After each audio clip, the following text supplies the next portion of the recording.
En tout cas, c'est confirmé. Les amis, j'espère que vous allez bien. Cette fois, c'est officiel. Ça devait arriver un jour ou l'autre. Cette fois-ci, c'est sûr, c'est confirmé.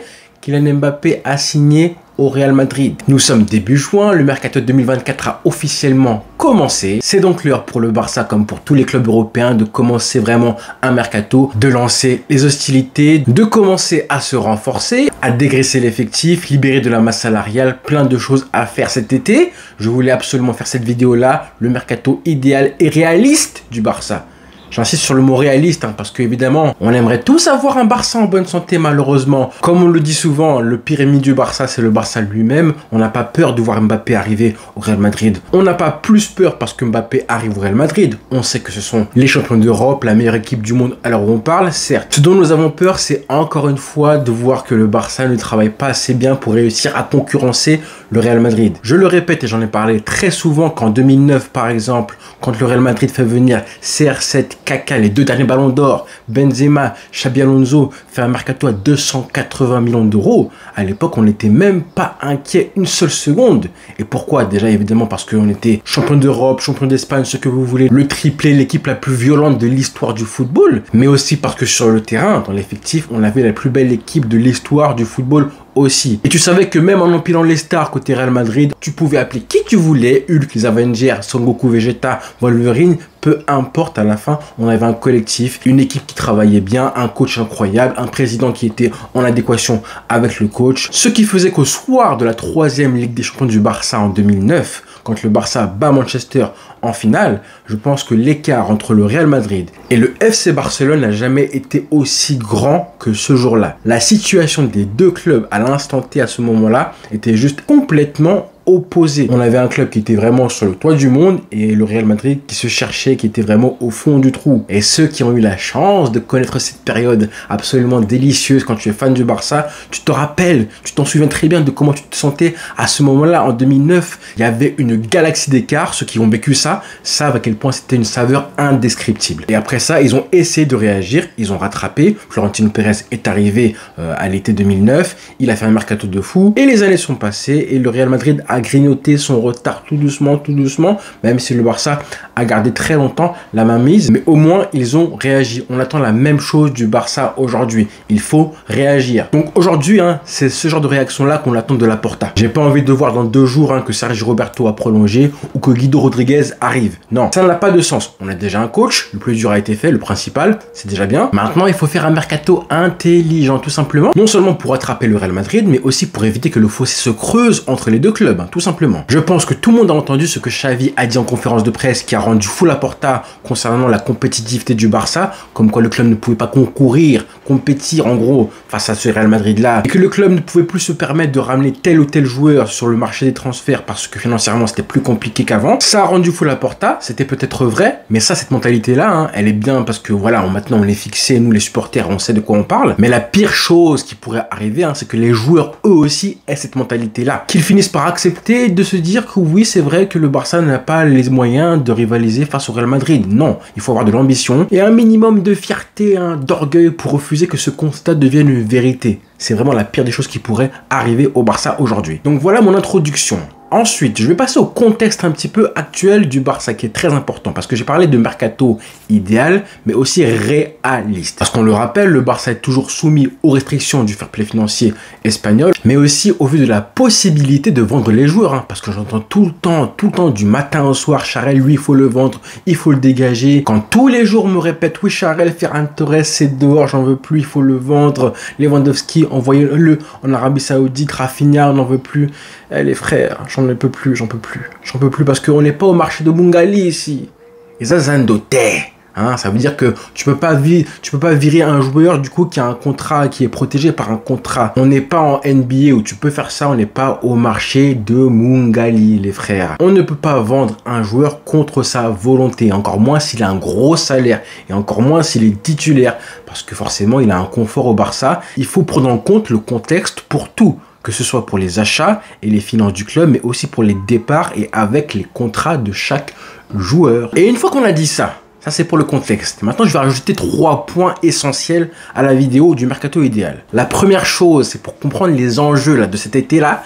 Pour moi, c'est le mercato le plus important de la décennie du Barça. Soit le Barça fait un bon mercato et pourra concurrencer le Real Madrid progressivement, rattraper le retard. Le Barça redevient un vrai rival du Real Madrid avec une opposition parfaite comme on l'a vécu dans les années 2010 avec des stars et une attractivité supplémentaire. Peut-être que dans un an tu pourras ramener enfin Haaland et on ne verra plus le Barça passer à côté des cracks qui étaient Vinicius, Rodrigo, Arda Güler, qui tous négociaient avec le Barça et le Real mais qui ont fini par choisir le Real Madrid. Si là en 2024 tu fais un bon mercato, tu affiches tes ambitions, dans un an peut-être que tu peux ramener des vrais grands joueurs, les joueurs qui sont dignes de venir au Barça, les Musiala, les Haaland et j'en passe des meilleurs. Mais pour ça, il faut commencer par t'afficher comme un grand club. C'est pour ça que je dis soit tu réussis ton mercato, là en 2024, soit on se foire. Et là, honnêtement, on peut avoir une hégémonie, une dynastie, un truc de 3-4 ans, avec un Real favori pour toutes les ligas, pour tous les classicos, favori en LDC. Ça, c'est la première chose, premier point. Le deuxième point, il est aussi important. C'est que là, 2024, on est en année paire. Donc, qui dit année paire, dit année de Coupe du Monde ou d'Euro. En l'occurrence, c'est l'Euro et Copa América. Et pour le mercato, c'est important parce qu'il y a toujours des joueurs qui se révèlent pendant les grands tournois. Ça arrive à chaque fois que des joueurs méconnus fassent une grosse compétition et que les gros clubs se jettent sur eux parce qu'ils savent en plus que ces joueurs, souvent, sont dans des petites équipes, des clubs assez modestes. Donc, tu peux te jeter sur eux parce que financièrement, c'est pas des joueurs qui sont très chers à recruter. Pas plus tard qu'il y a 1 an et demi à la Coupe du Monde 2022, plein de joueurs qui se sont révélés et du coup là en 2023, à l'été 2023, il y a plein de joueurs qui ont trouvé un club. Je pense à Gvardiol qui est parti à Manchester City, Sofiane Amrabat qui est parti à Manchester United, James Rodriguez en 2014, André Arshavin en 2008 à l'Euro pour les plus anciens qui s'en rappellent, etc. etc. Donc on va rester à l'affût, si jamais une pépite émerge pendant l'Euro, la Copa América, on sait jamais, qui pourra chambouler tout mon mercato et ma vidéo, ce serait possible. Et troisième et dernière chose que je voulais vous montrer avant de commencer, c'est ce tweet de Rivaldo Way que vous connaissez peut-être sur YouTube, ça fait longtemps, et aussi sur Twitter, qui nous parle du mercato et qui nous dit, je pense à Pep Guardiola, qui a jeté Ronny et Deco pour aller chercher le sextuplé, du coup en 2008, Guardiola qui dit à Ronny et Deco, allez salam, tout le monde connaît l'histoire. Guardiola, 37 ans, qui n'avait jamais coaché une équipe pro, qui se permet de dire ça à Deco et Ronaldinho, Ballon d'Or 2005, qui lui dit salut, il va gagner le sextuplé ensuite, puis de cette même équipe a jeté Marquez, Henry, Yaya Touré, Eto'o, pour aller ensuite réaliser la saison 2010-2011 qu'on connaît, à savoir 5 titres, un doublé, Ligue des Champions, championnat, etc. Et il finit par une phrase très cocasse, et vous croyez que les trous de balles du Barça actuel sont irremplaçables. Ça, moi, j'aime, ça fait réfléchir parce que justement, en fait, tu te dis qu'il y a pas mal de joueurs au Barça aujourd'hui qui sont vus comme intouchables, irremplaçables. Je pense, on verra, on en parlera plus tard, je dirai les noms. Mais si je prends ce tweet-là, c'est pour vous dire que moi, je suis prêt à faire des gros sacrifices aussi, que c'est peut-être la meilleure solution pour gagner des titres en fait. À l'époque, moi aussi, j'étais dégoûté, absolument dévasté quand Eto'o est parti, quand Yaya Touré est parti du club aussi, les deux joueurs que j'aimais tellement au Barça. Mais ensuite, ce qui s'est passé a donné raison à Pep. Donc ça a été très très dur pour ces joueurs-là, pour l'amour qu'on avait, mais si on pense au bien du Barça, il a fallu se séparer de joueurs, mais à la fin, ce qui comptait, c'était le bien de l'équipe et du Barça. C'est ça, évidemment, le plus important. Donc là, ce que je vais faire, c'est un mercato avec des départs et des arrivées. Même si c'est un crève-cœur, aujourd'hui, en plus, il y a une dimension financière qu'il ne faut pas négliger. Donc ça devient presque une nécessité de se séparer d'un joueur, même si c'est un joueur hyper important de l'effectif aujourd'hui. Et j'ai dit un, mais c'est peut-être un, voire plusieurs. Alors, on va évidemment commencer par les gardiens de but, Marc-André Ter Stegen. Quand même 32 ans, alors même si j'aurais aimé qu'il soit pas remplacé, mais au moins mis en concurrence avec un autre gardien, pourquoi pas un Dibu Martinez, mais bon, je pense qu'il va rester à Aston Villa parce qu'il il va jouer la C1, il est bien là-bas. Et qu'en plus, il y a un marché des gardiens qui est intéressant. Je crois que Ederson quitte City, il y a aussi Oblak qui quitte Madrid. Voilà, il y avait peut-être des pistes intéressantes à suivre, mais bon, il a un contrat jusqu'à 2028, Ter Stegen. 2028, c'est énorme, donc évidemment, il ne veut absolument pas quitter le Barça, il est chez lui. Et puis je me dis que mine de rien, peut-être qu'avec l'arrivée d'un coach allemand qui connaît bien, Hansi Flick, qu'il a eu en sélection, d'un staff composé d'adjoints allemands, dont l'ancien en plus entraîneur de Manuel Neuer, apparemment Ter Stegen a décidé, a demandé à conserver son entraîneur des gardiens. Bon, c'est un petit peu dommage, mais je me dis que ça peut peut-être lui apporter une sérénité en plus. On sait que mentalement, c'est un gardien qui est assez fragile mentalement, qui dans les grands rendez-vous est souvent passé à côté malheureusement. On a très peu de matchs de référence de Ter Stegen depuis maintenant 5 ans, faut le dire. On l'aime beaucoup Ter Stegen, ça reste un grand gardien qui peut avoir en plus une régularité dans les matchs de championnat qui est intéressante. Maintenant, ce qu'on veut, c'est que dans les grands matchs, il soit aussi fort que ce qu'il a pu être à des moments importants comme en 2018-2019. Ensuite, Inaki Peña, par contre, lui, je pense que le club doit absolument, mais vraiment absolument, le vendre. Même pour 2 millions, 3 millions d'euros. Parce que je pense que le club mérite largement mieux comme doublure à ce poste-là. Non seulement pour assurer quand Ter Stegen n'est pas là, parce qu'on l'a vu cette saison, Ter Stegen était blessé et on a souffert avec Inaki Peña pour amener une certaine concurrence aussi à Ter Stegen, mais aussi pour préparer l'avenir. Et ça tombe bien parce qu'il y a quelques jours de ça, la presse a dévoilé que le Barça était intéressé par un autre gardien allemand. Il s'appelle Mio Bakos, il appartient au Werder Bremen, mais il a joué toute la saison en championnat hollandais. À voir ce qu'il vaut, mais il a quand même 20 ans, c'est en 2004, c'est jeune. Et si j'en parle, c'est parce qu'il y a plein de compilations qui tournent sur lui sur les réseaux sociaux, c'est incroyable. Et c'est intéressant en plus, franchement c'est intéressant, allez les voir parce que c'est qui ressort tout de suite, c'est son jeu au pied, une qualité de passe longue qui franchement fait plaisir et qu'il fait aussi des très bonnes sorties hors de ses buts, comme par hasard Ter Stegen. Des sorties de but autoritaires, j'ai envie de dire autoritaires. Il a été élu en plus meilleur gardien de Eredivisie, du championnat hollandais, alors que son club a été relégué en deuxième division. Ça veut quand même dire que lui, il arrivait un petit peu à sortir du lot. Et on a appris de Sky Sport, donc média assez sérieux, que le Barça a déjà supervisé plusieurs fois cette saison le gardien allemand par l'intermédiaire de Deco et de Boyan. Donc 20 ans, tu prépares l'avenir et l'après Ter Stegen, pour moi ce serait une cible intéressante. En plus le prix serait pas forcément élevé. Inaki Peña, c'est bien beau, mais t'as 25 ans, formé à la Masia et tout, d'accord si vous voulez, mais t'as 25 ans, il sera jamais numéro 1 au Barça, on le sait tous. Je pense qu'il a un minimum d'ambition, il pourrait trouver un club espagnol. Transfermarkt dit qu'il a une valeur marchande de 8 millions d'euros. Honnêtement, même pour la moitié, moi je le vendrais largement. Ensuite, les défenseurs. Alors, Pau Cubarsí, il vient de prolonger il y a 2 semaines de ça. On le conserve, il n'y a pas de doute là-dessus. Puis ensuite, Andreas Christensen, que je mets là parmi les centraux, même s'il a joué à ce poste de milieu défensif cette saison. Je vais vous dire un petit peu pourquoi. Parce que je pense qu'à 28 ans, il a réalisé une top saison. Il a pris en confiance, on sent qu'il aime le club, qu'il s'est complètement installé du coup à Barcelone et dans l'équipe, il a un rôle, il se sent important. Pour moi, un des top 5 joueurs de la saison. Donc évidemment, je conserve le joueur, même si physiquement, on sait qu'il a des petits pépins physiques à chaque fois. À part si un club fait une offre incroyable sur lui, moi je le garde au Barça. Ensuite, Jules Koundé, pareil, je le conserve, il n'y a pas de doute là-dessus. Il a fait une très bonne saison, pas de problème. Inigo Martinez, alors lui c'est intéressant parce que lui, il vient d'arriver il y a 1 an de ça, il a un contrat de 2 ans, donc là ça fait déjà 1 an. Il est arrivé à la demande de Xavi, pas sûr que Hansi Flick veuille le conserver et valide le profil. Pour ceux qui ont vu ma dernière vidéo, j'ai parlé du profil de défenseur central que Flick apprécie en général, rapide, athlétique, pour couvrir la profondeur. Et là, on n'y est pas du tout. Là, c'est un défenseur qui est hargneux, qui va au charbon, qui est un petit peu agressif, mais qui a une bonne relance aussi. Donc, Xavi voulait ça. On verra si Hansi Flick compte sur lui plus que ça. Moi, ça me surprendrait pas qu'il cire le banc comme pas possible. Mais si jamais c'est le cas, t'as envie de te dire, part du Barça. Sauf que oui, c'est le contrat de sa vie. Il a dépassé la trentaine, donc il sait que c'est le dernier gros contrat de sa vie. Il a un gros salaire en plus. 9 millions d'euros, très peu d'espoir qu'il trouve mieux ailleurs, à part s'il part en Arabie Saoudite. Donc, je pense qu'il va rester. Sachant qu'il lui reste 1 an de contrat, donc il va vouloir rester et gratter les derniers centimes jusqu'au bout. Ça, on le sait. Et je pense qu'à sa place, on aurait fait pareil. Mais bon, ça, faut pas le dire. Et pour finir, Ronald Araujo. Ça, c'est le 5e défenseur central de la liste que je vous donne. J'en voulais 5, moi. Je pense qu'il faut 5 défenseurs centraux dans l'effectif minimum. Idéalement, si tu en as plus, tant mieux. Mais au moins 5. Alors, Araujo, qui ne prolonge toujours pas. La presse dit qu'il ne veut toujours pas prolonger. Apparemment, il fait tourner un petit peu le club en bourrique. Que ses agents gagnent du temps, etc. Mais on a appris qu'Hansi Flick veut le conserver car il correspond parfaitement, totalement au profil des centraux qu'il aime. À la fois fort dans les duels et qui pourront couvrir aussi la profondeur. On sait que Hansi Flick devrait jouer avec un bloc assez haut. C'est important d'avoir des mecs qui sont rapides. Enfin, important, c'est même indispensable au Barça. Quand tu sais en plus que tu as un gardien de but qui ne sort jamais. On l'a payé cash face au PSG.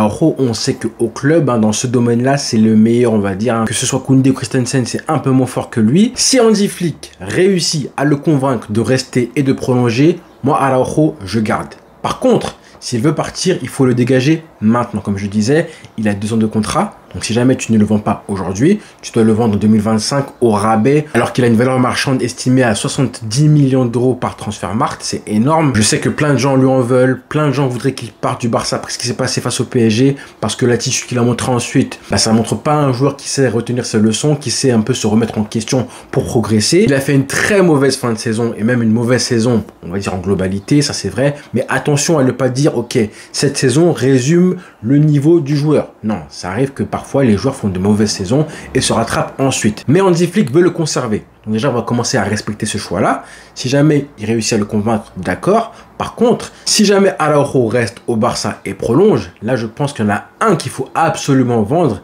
Et là, je vais faire des déçus. C'est Mikayil Faye. Vraiment, je pense que Mikayil Faye, il faut le vendre si jamais Araujo décide de rester au Barça. Même si ça me déchire le cœur, pareil que Araujo, parce que j'aime le joueur aussi, qu'il a un profil atypique aussi, qui ressemble un petit peu à Araujo, même si lui est gaucher. Et tu peux te dire que les deux ensemble seraient aussi complémentaires. Hein. Il a seulement 19 ans, même presque, ouais, il n'a pas encore 20 ans, c'est un truc de fou. Il a des grosses qualités, il y a beaucoup de clubs qui sont sur lui. Ça parlait de United, d'Arsenal. La presse a dit qu'il n'était pas satisfait que Xavi ne lui accorde pas un petit peu du temps de jeu là en fin de saison. Donc il a faim. On sent un mec qui a faim, qui est pressé et qui n'hésitera pas à partir du club si jamais un club propose du coup un contrat intéressant, du temps de jeu, une grosse équipe. Pour moi, il faut faire un choix. Soit tu conserves Araujo et tu vends Mikayil Faye, soit tu gardes Faye et du coup tu vends Araujo.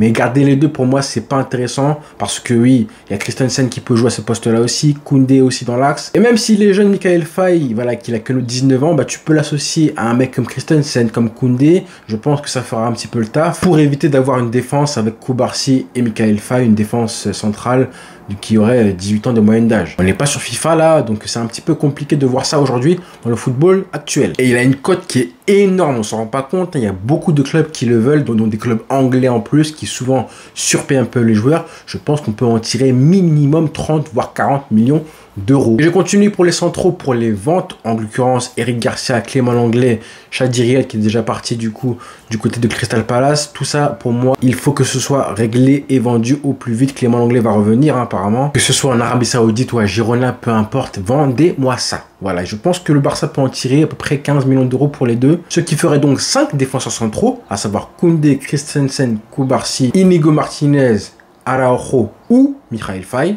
5, ce serait assez, je pense, pour la saison. Et surtout, 50 à 100 millions d'euros engrangés grâce aux ventes, selon si tu vends Araujo ou Mikayil Faye, en comptant Eric Garcia, Clément Lenglet et Chadi Riad. Et par contre, comme je vous montrais le tweet de tout à l'heure, il faut arrêter de croire que parce que tu vends Araujo, jamais tu pourras le remplacer. Il y a des défenseurs qui ont un profil similaire dans le monde. Ça existe, les frères. Des cibles sur lesquelles le Barça pourrait se pencher, qui sont pas forcément très chères. J'ai pensé au profil de Evan Dika, que tout le monde connaît maintenant, qui a fait la CAN avec la Côte d'Ivoire. Défenseur très rugueux, rapide, athlétique, très bon dans les duels aussi. Là, il joue à l'AS Roma, évidemment. Bon, il nous a fait un petit peu peur. Je pense que vous avez vu ce qui s'est passé avec son malaise en plein match là, il y a 2 mois de ça je crois. Mais il joue à la Roma, il est gaucher, il a une valeur marchande estimée à 24 millions d'euros par Transfermarkt. C'est pas... je trouve que c'est assez sobre. Il y en a un autre que j'ai retenu, que j'aime beaucoup aussi, enfin que j'ai découvert récemment, c'est Christian Mosquera, joueur de Valence, 20 ans, même 19 ans, qui aura 20 ans dans quelques jours. Le Barça joue contre lui récemment en Liga, il avait fait un bon match intéressant, c'est là que j'ai vraiment décelé un petit peu le joueur. Il est grand, athlétique, hyper rapide, il a vraiment un profil très proche de Araujo. Il est espagnol-colombien, sélectionné avec l'Espagnol Espoir, donc je pense qu'on le verra au JO. Et il a une valeur marchande de 15 millions d'euros. Il avait réussi quand même à faire du mal à Lewandowski, même si Lewandowski avait fini par marquer face à Valence, mais en tout cas c'est un très bon joueur. Donc voilà le genre de renfort que je prendrais si jamais le Barça devait céder Araujo ou Mikayil Faye. Mais en tout cas, tu peux pas te permettre de faire une saison sans avoir ce profil de défenseur central là. Avec ce que Flick demande, un bloc haut, de l'espace forcément derrière la défense. Il faut avoir des défenseurs centraux rapides. Des Lenglet, des Eric Garcia, des Gérard Piqué, tout ça c'est mort pour ce football-là, faut oublier. Ensuite les latéraux. Alors je pense que la seule vente ce sera évidemment Sergiño Dest qui est blessé pour l'instant, mais qui devrait être vendu à son club. À gauche, Alejandro Balde va revenir, ça c'est cool, il faut une doublure. Ça va parler de Alex Ball qui a 20 ans du coup, qui a été prêté à Levante mais qui a un contrat qui se termine en 2025. On a Cancelo qui peut jouer à ce poste-là. À droite, on a du coup Koundé qui peut jouer à ce poste-là. On a Cancelo. Et pour finir, Hector Ford qui va prolonger aussi. Donc on est bien fourni sur les latéraux. Honnêtement, il n'y a pas d'argent à se faire à part Sergino Dest, mais le reste c'est assez intéressant. Après, à voir ce que veut comme profil Hansi Flick. Ça a parlé un petit peu de Frimpong qui joue à Leverkusen, mais je pense qu'il va rester un an de plus parce que c'est cher et qu'il voudra jouer forcément la LDC avec son club allemand. Je vois mal par contre Hansi Flick jouer avec deux latéraux hyper offensifs. Il y a Baldé qui devrait être un petit peu la régène de Alphonso Davies, mais les deux côtés, j'ai un petit peu du mal à voir ça. Donc on pourrait avoir Koundé qui joue à ce poste-là, Cancelo un peu moins. Mais bref, ça va. Hein. Pour la première fois depuis très longtemps que là, je trouve qu'on a des latéraux qui sont intéressants. On a fini avec le problème du latéral droit. Hein. À gauche, c'était Alba qui était vieillissant. Là, je trouve que franchement, ça va. On peut gérer un an comme ça et ramener plus tard une vraie pointure à ce poste-là, se débrouiller avec Cancelo et que tactiquement, Hansi Flick fasse les petits ajustements pour qu'on n'ait pas des boulevards justement dans le dos de la défense sur les côtés, en espérant que Baldé revienne en bonne forme et que Flick fasse de lui un défenseur confirmé. Ce n'est pas encore le cas, il n'y a que 20 ans. Hein. 21 ans je crois maintenant Baldé. Julian Araujo par contre je pense qu'il partira en prêt. S'il reste, eh ben, écoutez on verra, mais comme il est en concurrence avec Hector Ford et que Ford a montré de belles choses, je pense que Araujo, alors qu'il a fait une bonne saison apparemment au Las Palmas, hein, c'est dommage pour lui. Donc voilà pour la défense. Là on passe maintenant au milieu de terrain et là ça va devenir intéressant. Déjà les ventes, commencez par ça. Pablo Torre, je pense qu'il faut le vendre et pas un prêt, hein, il faut le vendre tout court.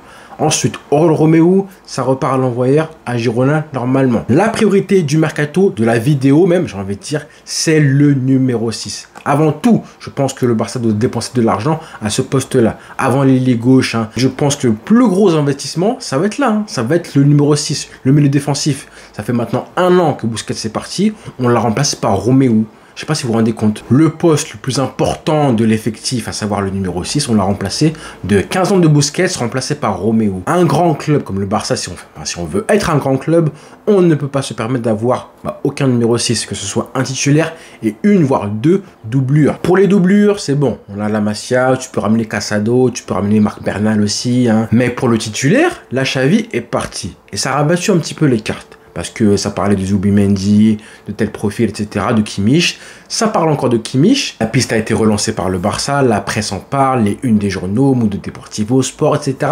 etc. Est-ce que Kimmich est vraiment le profil idéal pour le Barça?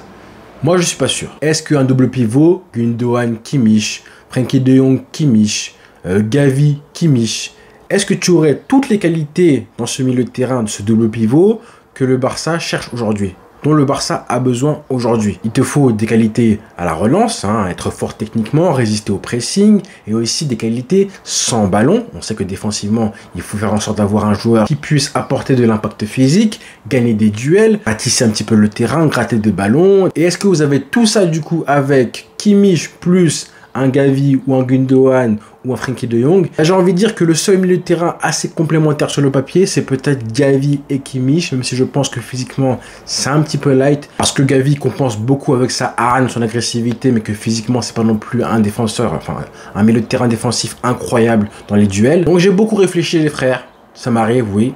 Et j'en suis revenu à la conclusion que le meilleur, en tout cas la meilleure cible actuelle du Barça, ce serait, je pense, Amadou Onana. Joueur belge de 23 ans, 1m92, milieu défensif qui joue à Everton, qui a été formé à Lille. Enfin, déjà juste ça, hein. Un joueur belge qui a été formé à Lille, ça déjà on aime. Que le Barça suivait depuis très longtemps, le Barça avait abandonné la piste selon la presse, sauf que là, apparemment, ils l'ont réactivé car Everton aurait des problèmes de fair play financier et doit vendre des joueurs avant le 30 juin. Ça, c'est vraiment un joueur et je pense que c'est le joueur le plus important à suivre pour vous, les fans du Barça, lors de l'Euro. L'Euro qui arrive avec en plus à ses côtés un Kevin De Bruyne dans un 4-5-1 en plus, un 4-2-3-1. Je pense vraiment qu'il faudra l'observer et que le Barça doit dès à présent faire le forcing pour un petit peu évaluer la situation et la possibilité de le recruter, parce que s'il fait un gros Euro, qu'est-ce qui va se passer? C'est que sa valeur marchande va commencer à grimper. Là, pour l'instant, il y a 3 clubs apparemment qui seraient sur lui. Le Barça, United et Arsenal. Mais apparemment, le joueur rêverait de venir au Barça. Il faut sauter sur l'occasion. C'est ce genre de profil-là qu'on aime en fait. En tout cas que moi, j'apprécie beaucoup. La presse catalane parlait de 30 à 40 millions d'euros puisque Everton doit absolument vendre des joueurs, en tout cas faire des recettes prochainement.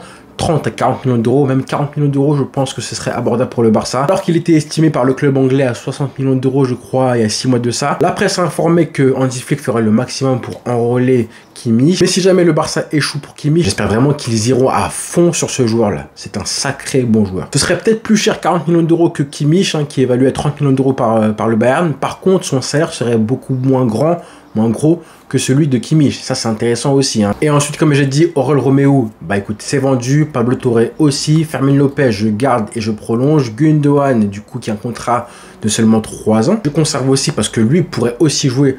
Et je pense qu'il serait meilleur avec un Amadou Onana à côté de lui. Pareil pour Frenkie de Jong. Et lui, Frenkie, c'est le même problème que Araujo. Qu'est-ce qu'on fait? Est-ce qu'on le garde ou pas? Apparemment, il veut rester au club. Moi, je suis pour le garder. Parce que lui aussi, Frenkie, si jamais il joue à côté d'un numéro 6 en puissance comme Amadou Onana, on a vu déjà avec Christensen qui a joué à ce poste-là et qui a dépanné. Je pense qu'Amadou Onana ferait encore plus de bien à Frenkie. Et avec un double pivot, Onana, Gundogan, Onana, Frenkie de Jong, Onana, Gavi, Onana, qui vous voulez, là je pense qu'on est complémentaires. On a vraiment un vrai numéro 6 et un numéro 8 qui peut se projeter et créer, relancer. Voilà. J'aurais pu parler de Yves Bissouma, 27 ans, Tottenham, qui a fait une belle saison encore une fois, qui nous avait aussi offert pas mal de belles choses face au Barça lors du trophée Gamper. J'aurais pu parler aussi de Konrad Laimer, qui m'a vraiment séduit cette saison au Bayern Munich, notamment en Ligue des Champions où il a fait de très belles choses, notamment face au Real Madrid. 27 ans aussi, qui va jouer là face à la France avec l'Autriche et je pense qu'il fera du sale parce qu'ils ont une très belle équipe l'Autriche, ça habite 0 aussi au milieu de terrain. Faudra voir ce match-là. Mais bon, je pense qu'il est juste intransférable du côté du Bayern Munich. Et concernant maintenant les milieux offensifs, Pedri, évidemment, on conserve, mais Pedri, on ne peut plus faire comme si il était titulaire indiscutable et qu'il allait jouer 40 voire 50 matchs dans la saison. On sait qu'il est fragile, qu'il peut se blesser. Donc moi, je pense que le club doit vraiment comprendre qu'on ne peut pas compter que sur Pedri pour jouer à ce poste-là. Son absence a vraiment été trop coûteuse depuis des mois et des années maintenant. Donc il faut ramener une doublure,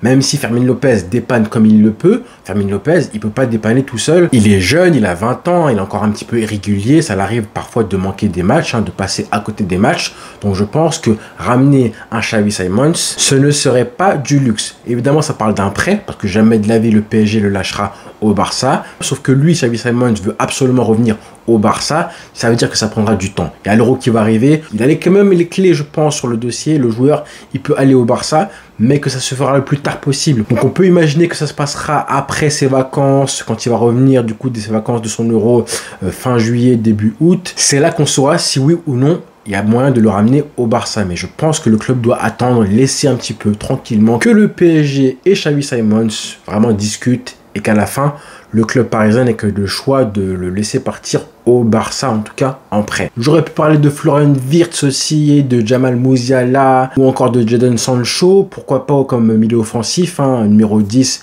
en concurrence avec Pedri. Mais je pense que tous ces noms-là, pour l'instant, c'est un petit peu trop tôt pour le Barça qui n'a pas forcément de quoi réussir à recruter ses joueurs, financièrement, de payer ces clubs-là. Mais pourquoi pas en 2025, vous voyez ce que je veux dire? Et puis João Félix, alors lui, j'ai beaucoup hésité. Vraiment, je ne sais pas trop quoi en faire. C'est vraiment très compliqué. Il y a un Euro qui va arriver. Peut-être que ça va aussi influencer. C'est un peu comme Ansu Fati, Ferran Torres. Est-ce que le club peut se permettre de tous les vendre, les garder? Si jamais Ansu Fati part, Ferran Torres part, bah moi je garde, João Félix, parce que à ce poste de numéro 10 ou de joueur un petit peu sur les côtés, tu peux les faire jouer, faux ailier. On sait que son agent a beaucoup d'influence au club. Honnêtement, moi, comme il est en prêt, je le conserverai. João Félix, c'est compliqué à décider, même s'il part du club, ça me choquerait pas non plus. Mais comme il est en prêt, moi, je le conserverai. Il n'a pas de valeur pour le Barça. C'est en gros, tu dégages un joueur, mais tu n'as pas de rentrée financière. Et sa présence au club n'est pas un problème aujourd'hui au Barça. Vous voyez un petit peu la chose?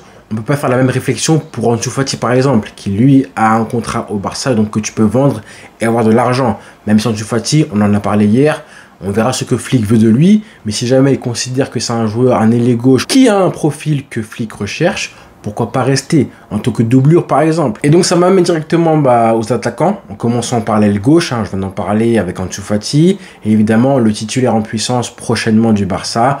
Aujourd'hui, la presse, tout le monde en parle, et c'est un vrai débat, c'est évidemment Nico Williams. Alors lui, Nico Williams, 21 ans, qui est à Bilbao, que tout le monde connaît maintenant, qui va jouer l'Euro, et ça va être important aussi, pour se faire une idée du niveau réel du joueur dans des grands matchs, des grands rendez-vous. Est-ce qu'il sera titulaire avec l'Espagne? C'est même pas sûr. Il joue à un côté gauche, il y a Olmo, à droite aussi, il y a Lamine Yamal, donc il y a du monde à ce niveau-là. Des qualités de vitesse, de percussion, de dribble, une finition assez moyenne. Par contre, il marque pas beaucoup. Seulement 5 buts en 31 matchs de Liga cette saison, c'est pas beaucoup, avec des qualités de vitesse qui rappellent Dembélé. En fait, il y en a beaucoup qui disent que c'est un Dembélé bis. J'ai envie de dire que techniquement c'est un peu moins fort, c'est un peu négatif de dire ça parce qu'il a des qualités quand même intéressantes, de percussion. Il a quand même fait 11 passes décisives cette saison en Liga, c'est beaucoup. Moi honnêtement, je vais être honnête, je veux vraiment qu'il vienne au Barça. Par contre, jamais pour 60 millions d'euros. Voire plus même, car hier soir, la presse a annoncé que le Barça était prêt à dépenser un peu plus que 60 millions d'euros, le prix de sa clause libératoire, pour justement avoir des paiements échelonnés. Vous savez que quand on fait sauter une clause libératoire, vous devez payer tout cash d'un coup, comme ça a été le cas par exemple pour Neymar en 2017, ou encore pour Griezmann en 2019 par Bartomeu, 120 millions d'euros d'un coup. Mais là, 60 patates pour un joueur qui n'est pas encore confirmé, alors que tu es en galère de thunes, et que la priorité, c'est le numéro 6. Un joueur talentueux, certes, mais qui n'est pas encore confirmé, loin de là, il peut flopper, il peut décevoir, il peut finir sur le banc. Et si jamais tu te rends compte au bout de 6 mois, 1 an, que ce joueur-là, il n'a pas le niveau du Barça, ou en tout cas, il y a d'autres joueurs de l'effectif qui jouent mieux que lui, qui sont devant lui, tu auras ensuite un joueur de ce prix-là qui sera sur le banc, que tu n'utilises pas forcément comme un titulaire. Si on le ramène pour 20 millions d'euros, je veux bien. Jamais de la vie, un Nico Williams serait titulaire au Barça il y a 10-15 ans. Jamais de la vie. Et pourtant, on veut le ramener pour ce prix-là, en faire un titulaire indiscutable. Et vous allez me dire, oui, mais Charel, c'est les prix du marché, etc. D'accord. Rappelons qu'on a acheté Ferran Torres 55 millions d'euros. À l'époque, c'était un achat un petit peu d'urgence, vu qu'on était 9e de Liga, etc. Oui, d'accord. Mais justement, en fait, l'exemple de Ferran Torres doit servir de leçon. Il ne faut pas faire 2 fois la même erreur. Donc, Nico Williams, oui, mais pour 60 millions d'euros, voire plus, non, absolument pas. Alors vous allez me dire, du coup, Charel, tu ramènes qui? Tu ramènes qui à sa place? C'est le marché. Il n'y a pas beaucoup de joueurs à ce poste-là qui pourraient satisfaire un petit peu les demandes de Hansi Flick et tout. On attend. On regarde le marché, on regarde l'Euro qui va arriver, il y a peut-être la Copa América aussi, il y a peut-être un joueur qui sortira du lot. Il ne faut pas se précipiter. Pour moi, Nico Williams à plus de 60 millions d'euros, ça s'appelle un panic buy. C'est un panic buy parce que Mbappé vient d'arriver, il faut réagir et tout. Non, on n'en est pas encore là. Dans un grand Barça, Nico Williams, c'est une doublure. Pas plus qu'une doublure derrière un grand ailier gauche. On a eu des Neymar, on a eu des... qui vous voulez, et vous me parlez de Nico Williams. Et respect à lui, c'est un très bon joueur. Mais pas 60 millions d'euros. Il y a des joueurs qui vont émerger, je pense, qui auront le même prix que 60 millions d'euros, largement meilleur que lui. Même des Lookman. Lookman, c'est très fort ce qu'il a fait récemment. Luis Diaz, la presse en parle en plus de Luis Diaz. Écoutez, Luis Diaz, c'est pareil, c'est un très bon joueur aussi, mais ça dépend du prix. Si on parle de 50 millions d'euros, je veux bien. Même si quand même 26-27 ans, ça commence à chiffrer. Est-ce que tu veux rester longtemps au Barça? Kingsley Coman aussi, qui a été évoqué par la presse. Lui, pareil, si vous me garantissez que le mec en a fini avec ses blessures, mais ramenez-les-moi pour le même prix. Sauf qu'on ne sait pas, il a quand même 28 ans maintenant. Donc prenons notre temps. Encore une fois, la priorité, c'est le numéro 6, pas l'ailier gauche. Donc Nico Williams, 60 millions d'euros, je ne veux pas. Vraiment, si c'était 30 millions d'euros, allez, 25, 20 ou plutôt pour une doublure, ça je comprends plus. Luis Diaz, on va dire 40, voire 50, pourquoi pas. Et encore, j'ai envie de dire, mais pour l'instant, c'est pas la priorité. En tout cas, pas la première. Il faut en recruter un cet été, mais prendre son temps. Il faut vraiment en recruter un, d'accord? Soyons clairs, il faut en recruter un, mais attention, prenons notre temps. Attendons l'Euro, la Copa América, voyons un petit peu le marché, etc. Et après, on pourra se prononcer et voir si vraiment on peut se plonger sur Nico Williams, et si on en a besoin. Mais je rappelle une chose, c'est que Nico Williams, il a prolongé là en décembre 2023. Il était en fin de contrat là en juin 2024. Il aurait pu partir pour 0 € de Bilbao, mais il a prolongé jusqu'à 2028. Donc prendre et payer pour un joueur 60 patates alors que tu aurais pu l'avoir gratuit, je comprends un petit peu.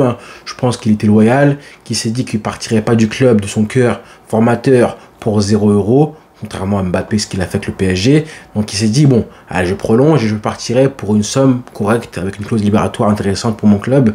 je laisserai un petit peu de thunes. Sauf que voilà, le Barça, nous, on s'en fout de ça. Donc sur le cas où Nico Williams, restons calmes, on va évidemment attendre l'été, comment ça avance. Ensuite, Ferran Torres. Bon, écoutez les frères, Ferran Torres, il a un contrat en béton jusqu'à 2027. Il est bien au Barça, il est au chaud. Même s'il joue pas, on sent pas qu'il est frustré parce qu'il est avec ses potes. On espère juste qu'il fera un euro exceptionnel pour que la valeur marchande monte encore et encore et que des clubs se pencheront sur lui et que dans le même temps, Hansi Flick lui fera comprendre, lui disent que écoute, je ne compte pas sur toi. Tu n'as pas le profil d'ailier que je recherche, à la fois dribbleur, athlétique, qui colle la ligne et qui est rapide. Donc si tu veux rester, ok, mais tu ne joueras pas. Et là, on verra s'il veut rester au Barça au chaud, si c'est un mercenaire ou pas. Lamine Yamal, évidemment, intransférable, je vais rien savoir, mais...